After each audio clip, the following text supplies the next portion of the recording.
Assalamualaikum warahmatullahi wabarakatuh. Alhamdulillah wassalatu wassalamu ala Rasulillah. Alhamdulillah, syukur pada Allah dapat bertemu lagi. Assalamualaikum Rasulullah SAW. Mudah-mudahan Allah izinkan kita mengikuti sunnah baginda untuk kita mendapat keselamatan di dunia, lebih-lebih lagi di akhirat kelak. Kerana kita di dunia ni sangat sedikit waktunya dibanding dengan akhirat. Satu hari di akhirat tu 1000 tahun di dunia. Jadi manalah kita mampu kalau satu hari sekalipun kita diazab, disiksa akibat dosa-dosa kita ni, kita pun tak mampu. Kerana 1000 tahun manalah kita mampu untuk kita rasa gerun, takut, cemas dan bimbang dengan azab Tuhan, kuasa Tuhan, tindak balas Tuhan. Kerana kita sangat diperhatikan. Allah tahu sampai selubuk hati kita. Apa yang kita lahirkan dan apa yang kita sembunyikan semua Allah tahu. Dan itu ilmu tu kita tahu, tapi kita nak rasakan sentiasa di hati kita tu bukan mudah. Supaya kita bimbang dengan Allah. Ulama' mengajak kita supaya ada khauf dan roja', takut dan juga harap pada Allah. Takut tu kerana kita tak mampu, kerana kita bimbang dalam diri kita. Banyak sangat yang kita tak ikut perintah Allah, kita langgar larangan Allah. Setiap yang kita buat yang tak tepat dengan kehendak Allah, atau kita langgar peraturan Tuhan, atau kita buat apa yang Allah larang, itu semua adalah dosa. Dan setiap dosa itu kalau Allah tak ampunkan adalah neraka. Dan serendah-rendah azab neraka itu dipakaikan kasut dari api neraka, terompah dari api neraka hingga mendidih otak. Manalah kita mampu. Puntung rokok pun kita tak mampu. Ataupun api rokok pun kita tak mampu. Api gas dapur pun kita tak mampu. Betapa api neraka yang dipanaskan 1000 tahun, dipanaskan lagi 1000 tahun. Adalah diceritakan dalam riwayat betapa dahsyatnya api neraka itu, sampai hitam legam, sampai gelap gulita kerana kepanasannya yang amat sangat. Malah ketika api neraka itu dibawa sedikit saja ke dunia ni untuk kegunaan kita, untuk keperluan kita, hancur gunung. Itu terlalu sedikit. Manakah kita mampu? Lepas tu kita kena takut dengan Tuhan, bukan takut dengan api neraka, tapi takut Tuhan murka kita. Dan Tuhan murka tu banyak cara. Kalau di akhirat dengan api neraka lah, kena ada gerun juga dengan neraka tu, kerana Allah perintahkan dia untuk bakar kita. Kalau kita ingkar dengan Tuhan. Hari ini kita ditegur, diajak untuk melaksanakan seluruh perintah Allah, meninggalkan seluruh larangan Allah. Setiap kali khutbah Jumaat diajak supaya bertakwa.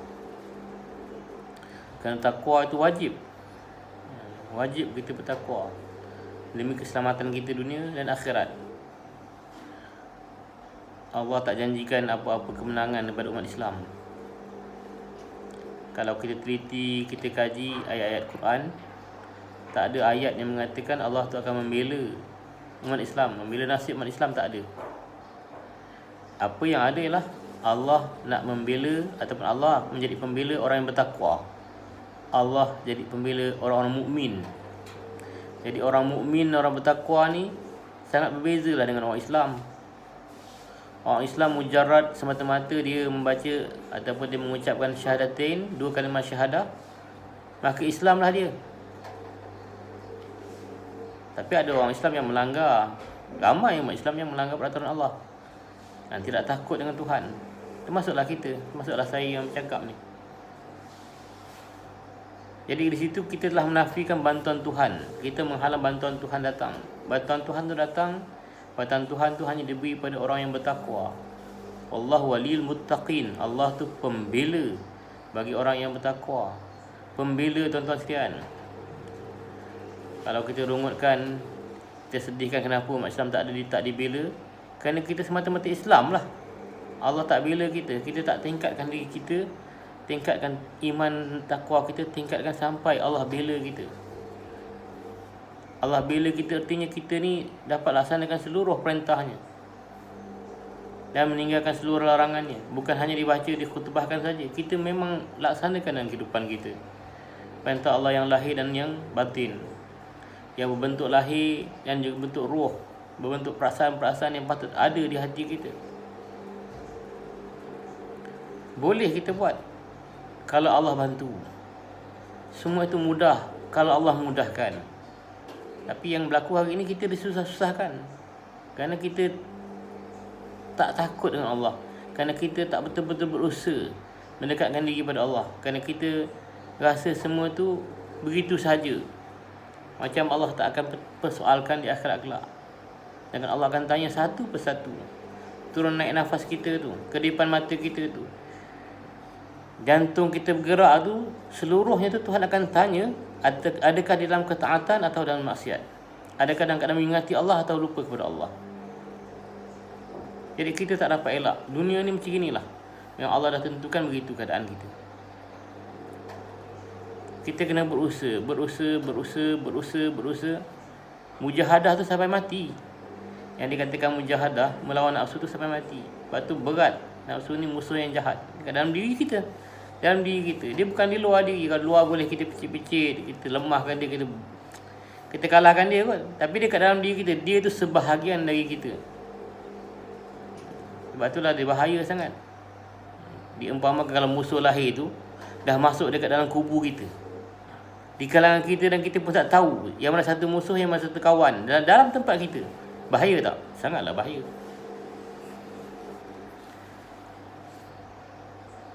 Dalam diri kita ni ada musuh. Itulah nafsu. Sifatnya apa? Berkehendak. Dia hendak je.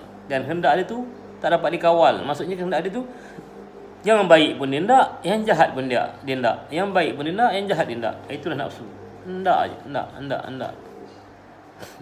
Bukan soal hubungan lelaki perempuan saja nafsu. Macam-macam. Makan, minum, harta, pangkat, darjat, pujian, dunia, macam-macam yang membina sifat-sifat kita yang jahat. Rujuk, riak, sum'ah, cinta dunia,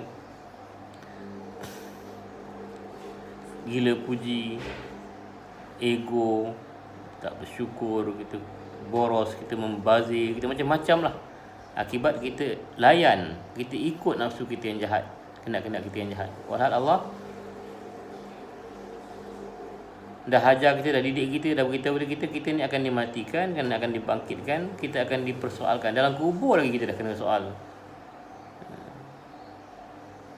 Tuan Nasiruddin Muhammad Ali selalu sebut 7 langkah orang yang terakhir je, roh kita dikembalikan pada jasad kita dan kita mula disoal siasat oleh malaikat. Lagi berat lagi daripada apa yang berlaku soal siasat di dunia ni. Malaikat yang tanya. Malaikat tu bukan tak tahu. Malaikat tu Tuhan perintahkan. Ada catatan pada dia semua. Jadi yang menjawab tu ketika tu bukan mulut. Al-yawma nakhtimu ala afwahihim wa tukallimuna aydihim wa tashhadu arjuluhum bima kanu yaksibun. Pada hari itu kami tutup mulut-mulut mereka. Maka berkata-katalah tangan-tangan mereka,